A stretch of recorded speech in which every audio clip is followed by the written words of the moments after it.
Hello friends, welcome back to my channel learn with Richa. आज हम कक्षा 10वीं मैथ्स वार्षिक परीक्षा की तैयारी में हम प्रश्न पत्र प्रैक्टिस सेट ए के प्रश्नार्थ से प्रश्नों को हल करेंगे। आइए देखते हैं। द्विघात बहुपद ज्ञात कीजिए जिसके शून्यकों का योग और गुणनफल क्रमशः ऋण 3 और 2 है।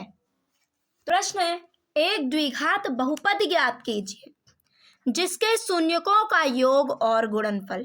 तो सबसे पहले द्विघात बहुपद क्या होता है, तो लिख लीजिए, माना कि द्विघात बहुपद ax² plus bx plus c है।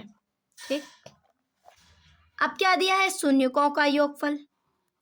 शून्यकों का योगफल ऋण 3 क्या होता है, शून्यकों का योगफल -b/a, तो ऋण 3 इसके बटे 1 कर सकते हैं। ठीक है, अब शून्यकों का गुणनफल, इसको समीकरण 1 दे दीजिए। शून्यकों का गुणनफल कितना दिया हुआ है, 2। गुणनफल कितना होता है, c/a, बराबर क्या हो जाएगा, 2, इसके बटे 1 कर लो। अब ये ध्यान दो, सबसे पहले इसमें यहाँ पर हम सबसे पहले ये ध्यान दीजिए, क्या a के मान 1 से आ रहे हैं, है ना। तो यहाँ देखो, a का मान यहाँ भी 1 है, a का मान यहाँ भी 1 है। मतलब अब हमें कुछ नहीं करना, सिर्फ मानों की तुलना कर दीजिए, ABC के मान निकालिए। समीकरण 1 व 2 से, ठीक है ना, तुलना करो। क्या करना है, a बराबर क्या आ गया, 1, b बराबर, ये ऋण से ऋण कैंसिल है ना, दोनों जगह कैंसिल, तो b बराबर कितना हो गया, 3, c बराबर क्या हो गया, 2। मान रख दो यहाँ, a का मान x 1 है, तो ये हो गया 1x², b का मान 3x, c का मान 2, 1 का गुणा होगा तो क्या होगा, x² प्लस 3x प्लस 2। ये हो गया ना द्विघात बहुपद, यही क्या हो गया, द्विघात बहुपद। आप लिख दीजिए, अतः द्विघात बहुपद x² प्लस 3x प्लस 2 है। द्विघात बहुपद 3x² प्लस 4x माइनस 4 के शून्यक ज्ञात कीजिए। है शून्यक निकालना है, शून्यक यानी मान निकालना है। तो क्या दिया हुआ है, दिया गया द्विघात बहुपद क्या है, दिया गया द्विघात बहुपद क्या है, 3x² प्लस 4x माइनस 4। तो आप ध्यान दीजिए, a का गुणांक कितना है, 3, और c का गुणांक कितना है, 4। तो गुणा करने पे इन दोनों के गुणा करिए, a और c के, तो a का मान कितना है, ये 3 और 4, c का मान कितना है, 4। तो गुणा करने पर कितना आना चाहिए, 12, और जोड़ने घटाने पर कितना आना चाहिए, 4। तो बताओ ऐसी संख्या कौन सी है जिसमें गुणा करने पर 12 आए और जोड़ने घटाने पर 4। तो 6 दूनी 12, ये देखो, और 6 में से 2 गए कितना होता है, 4। तो ये बन गया 3x² प्लस, तो यहाँ कोष्टक लगाओ, 6 ऋण 2, कोई संख्या ली ना, x केवल यहाँ बस लिखना है आपको, ऋण 4। अब 3x² धन, x का गुणा करो यहाँ से, 6x धन ऋण ऋण 2x ऋण 4। अब ये इन दोनों में कॉमन क्या है, 3x² धन 6x में 3x, तो क्या बचा, x धन क्या बचा, 2, यहाँ पर ऋण 1, क्या बचा, 2 नहीं 2 कॉमन है, 2 दूनी 4, 2 कॉमन है, तो क्या बचा, x धन 1, ऋण कॉमन हो गया तो यहाँ धन हो, 2 दूनी 4। ठीक, जब बाहर ऋण कॉमन हो गया तो अंदर के चिन्ह बदल जाएंगे, ठीक है ना। तो अब दोनों जगह क्या आ गया, x धन 2 x धन 2, तो ये कॉमन हो गया, बचा क्या, 3x माइनस 2। क्या निकालना है, शून्यक। तो x धन 2 बराबर 0, x बराबर ऋण 2, 3x माइनस 2 बराबर 0, 3x बराबर 2, x बराबर 2/3। ये हो गए मान। इस तरह से हमें क्या करना है, हल करना है। 4u² प्लस 8u के शून्यक ज्ञात कीजिए। तो प्रश्न क्या दिया हुआ है, 4u² प्लस 8u। ठीक, शून्यक निकालना है। तो देखो 4u² प्लस 8u। ठीक, ये बहुपद दिया हुआ है। अब इनमें कॉमन क्या है, 4, 4 दूनी 8, 4 एकम 4, और u भी कॉमन है तो 4u निकाल लीजिए। क्या बचेगा, u धन, क्या बचा, u तो निकल गया 2। अब ये 2 शून्य, जितनी घात उतने शून्य, 2 घात है तो 2 शून्य, तो एक बार 4u बराबर 0, तो u बराबर 0/4, तो u बराबर क्या हो गया 0। अब इसको 0 के बराबर कर लो, u धन 2 बराबर 0, तो u बराबर इस साइड आएगा ऋण 2। ये हो गए हमारे 2 मान। अगला प्रश्न है, द्विघात बहुपद 4x² प्लस 5x माइनस 6 के शून्यकों का गुणनफल ज्ञात कीजिए। क्या दिया हुआ है, दिया गया द्विघात बहुपद, ये तो आप लिख लेंगे ना, दिया गया द्विघात बहुपद क्या है, 4x² प्लस 5x माइनस 6। ठीक, शून्यकों का गुणनफल निकालना है, तो सबसे पहले हमें शून्यकों का गुणनफल क्या होता है, c/a। तो c और a के मान पता होना चाहिए। तो हम क्या कर लेते हैं, उपर्युक्त बहुपद की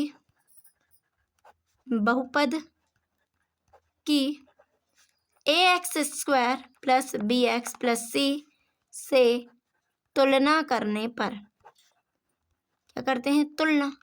ठीक, तो क्या हो जाएगा, a का मान 4, b का मान, x का गुणांक होता है ना b, तो b का मान क्या हो जाएगा 5, c का मान ऋण 6।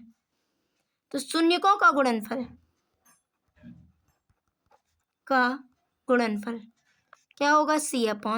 c का मान क्या है, ऋण 6, a का मान क्या है 4, 2 दूनी 4, 2 तिया 6, क्या हो जाएगा ऋण 3/2। ये हो जाएगा हमारा आंसर, शून्यकों का गुणनफल। इतना सरल सवाल था। ठीक, 3 बल्लों तथा 6 गेंदों की कीमत 3900 रुपये है, तथा 1 बल्ले तथा 3 गेंदों की कीमत 1300 रुपये है। ठीक है ना, 3 बल्लों तथा 6 गेंदों की कीमत, तो किसकी बात हो रही है, गेंद की। बीजगणितीय समीकरण का निर्माण कीजिए। तो आइए देखते हैं, बल्ले और गेंद की बात हो रही है। किसकी बात हो रही है, बल्ले और गेंद की। ठीक, तो माना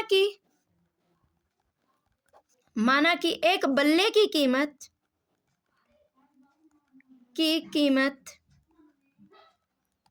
x व गेंद की कीमत y है। ठीक, अब प्रश्नानुसार कर लीजिए, समीकरण रूप में लिखना है ना।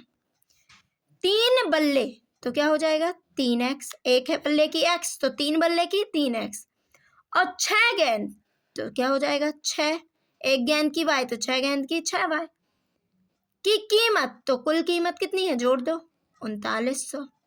ये हो गया समीकरण 1। अगला प्रश्न है, आगे पुनः प्रश्नानुसार, एक बल्ले, तो एक बल्ले की कीमत क्या मानी है हमने x, तथा 3 गेंद, तो 3 गेंदों की कीमत क्या हो जाएगी 3y, कीमत 1300 रुपये है। तो ये हो गया, यही क्या है बीजगणितीय रूप, और यही हमारा क्या है आंसर। अगला प्रश्न है, रैखिक समीकरण y बराबर mx प्लस 3 में यदि x बराबर ऋण 2 तथा y बराबर 5 हो तो m का क्या मान होगा। देखते हैं प्रश्न क्या है, रैखिक समीकरण क्या दिया हुआ है, रैखिक समीकरण y बराबर mx प्लस 3। ठीक, समीकरण 1 दे दो, x बराबर क्या दिया है ऋण 2, y बराबर 5। ठीक है ना, x बराबर ऋण 2, y बराबर 5 समीकरण 1 में रख दो, तो लिख दो x बराबर ऋण 2, y बराबर 5 समीकरण 1 में रखने पर, रखो y का मान 5, m x का मान ऋण 2 धन 3, 5 ऋण 2m धन 3 जाएगा 5। इस साइड ये धन का है तो इस साइड आएगा काय का हो जाएगा ऋण का, है ना। संख्याओं को संख्याओं के पास ले जाओ, है ना। चर चर का फ्रेंड होगा तो 5 3 इस साइड आएगा तो ऋण का ऋण 2m, 5 में से 3 गए 2 ऋण 2m। अब ये m, ठीक है ना। तो इस ऋण को दोनों पक्षों में ऋण का गुणा करो, ठीक। तो ये ऋण 2 यहाँ आ जाएगा और ये क्या हो जाएगा ऋण ऋण धन, तो ये 2m हो जाएगा। अब ये 2 बचा है, ये गुणा में है तो भाग में जाएगा, 2 एकम 2 2 एकम 2 कितना आया ऋण 1, या m बराबर ऋण 1, ये हमारा मान हो गया। समीकरण 2x² + 5x + 3 बराबर 0 के विविक्तकर का मान ज्ञात कीजिए। विविक्तकर मतलब हमें किसका मान निकालना है, d का। तो आइए देखते हैं क्या दिया हुआ है। तो समीकरण क्या दिया हुआ है, दिया गया द्विघात समीकरण, ठीक। क्या है, 2x² + 5x + 3 बराबर 0, ठीक। समीकरण 1 दे दो। समीकरण 1 की, क्योंकि हमें ABC के मान भी तो पता होना चाहिए, तो तुलना करो। समीकरण 1 की ax² + bx + c बराबर 0 से तुलना करने पर, ठीक है ना, ये तुलना कीजिए। a का मान कितना हो गया 2, b का मान 5, c का मान 3। क्या निकालना है d, तो d बराबर क्या होता है b² - 4ac। तो b का मान कितना है 5, 5 का वन -4, a का मान 2, c का मान 3, 5 25, 4 दूनी 8, 8 तिया 24, 25 में से 24 गए 1, तो क्या हो गया विविक्तकर का मान 1। अब अगला प्रश्न है, जांच कीजिए कि समीकरण 2x - 1 × x - 3 बराबर x + 5 × x - 1 द्विघात समीकरण है या नहीं। क्या दिया हुआ है समीकरण, दिया गया समीकरण, ठीक है ना। आप ये लिख दीजिए, दिया गया समीकरण क्या है, 2x - 1 x - 3 बराबर x + 5 x - 1। किसकी जांच करनी है, द्विघात समीकरण की, है ना। मतलब द्विघात समीकरण है या नहीं हमें इसकी जांच करना है, तो पहले हमें इस समीकरण को क्या करना पड़ेगा, सरल करना पड़ेगा। तो आइए देखते हैं।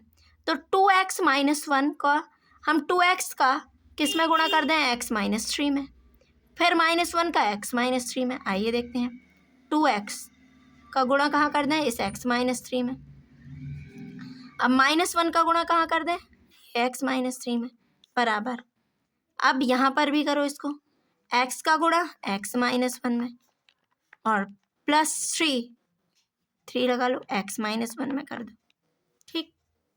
अब यहाँ गुणा करो, 2 तिया नहीं 2 एकम 2, x² गुणा में घातें जुड़ जाती हैं, 2 तिया 6 ऋण 6x ऋण x ऋण ऋण धन 3 बराबर, यहाँ पर x² - x, यहाँ पर क्या हो जाएगा +3x - 3, ठीक। अब 2x², 6 और 1 7 ऋण 7x धन 3, यहाँ क्या हो जाएगा x², 3 में से 1 गए 2 धन 2x ऋण 3। अब इसको यहाँ ले आओ, 2x² - 7x + 3, ये साइड आएगा -x², ये प्लस का है -2x इस साइड आएगा 3 बराबर 0, ठीक। अब एक साइड कर लो, क्या नहीं हो रहा है, 2x² - x², अब x वाले को लिख लो -7x - 2x +3 इसको अरेंज करने में चिन्हों का ध्यान रखें, नहीं तो आप गलती कर देंगे, ध्यान से करिए। तो 2 में से 1 गए 1, बड़ी संख्या धन की है धन, 7 2 9 ऋण 9x 3 3 6 बराबर 0। क्या ये एक द्विघात समीकरण है, ये देखो अधिकतम घात 2 है, हाँ यह एक द्विघात समीकरण है, ठीक। इतना तो बन जाएगा ना आपसे, ये करना है। एपी के प्रथम 4 पद लिखिए, जबकि प्रथम पद ए बराबर ऋण 1.25 और सार्वांतर डी बराबर ऋण 0.25 है। तो प्रश्न क्या दिया हुआ है? ए बराबर ऋण 1.25 और डी बराबर कितना दिया हुआ है? डी बराबर ऋण 0.25। ठीक, तो आप दशमलव देख के मत घबराइए। पहला पद तो ये हो गया, पहला पद क्या हो गया? ए बराबर ये जो दिया है ऋण 1.25, पहला एक पद तो यही हो गया। दूसरा पद क्या होगा? दूसरा पद A2 बराबर क्या होता है? A plus D. दूसरा पद ये होता है ना, तो ए का मान क्या है? ऋण 1.25 और डी का मान क्या है? ऋण 0.25। ठीक, तो ये क्या होगा? ऋण 1.25 धन ऋण ऋण 0.25। अब इन दशमलव वाली संख्याओं को ध्यान से घटाइए, है ना। नहीं बनता है तो आप ऐसे रख लीजिए, है ना। ऋण 1.25 ऋण 0.25। अब दोनों ऋण की हैं तो क्या हो जाएगा? जुड़ जाएगा। 5 5 10, 10 का शून्य हाथ लाई, 1 2 2 4 और 1 5, 1 की 1, लेकिन ऋण तो क्या हो जाएगा? ऋण 1.50। ये हो गया। अब तीसरा पद क्या होता है? A plus 2D। तो A का मान क्या है? ऋण 1.25 धन 2D का मान क्या है? ऋण 0.25। तो क्या हो जाएगा? ऋण 1.25 गुणा करो, धन ऋण ऋण, 2 पंचे 10, 2 दूनी 4 और 1 5, 2 संख्या बाद दशमलव, ये हो गया। तो और ये ऋण लगा है, धन ऋण ऋण का गुणा, तो क्या हो जाएगा? जोड़ो, 5 5 2 7, 1 की 1, ऋण के हैं तो ऋण लग जाएगा।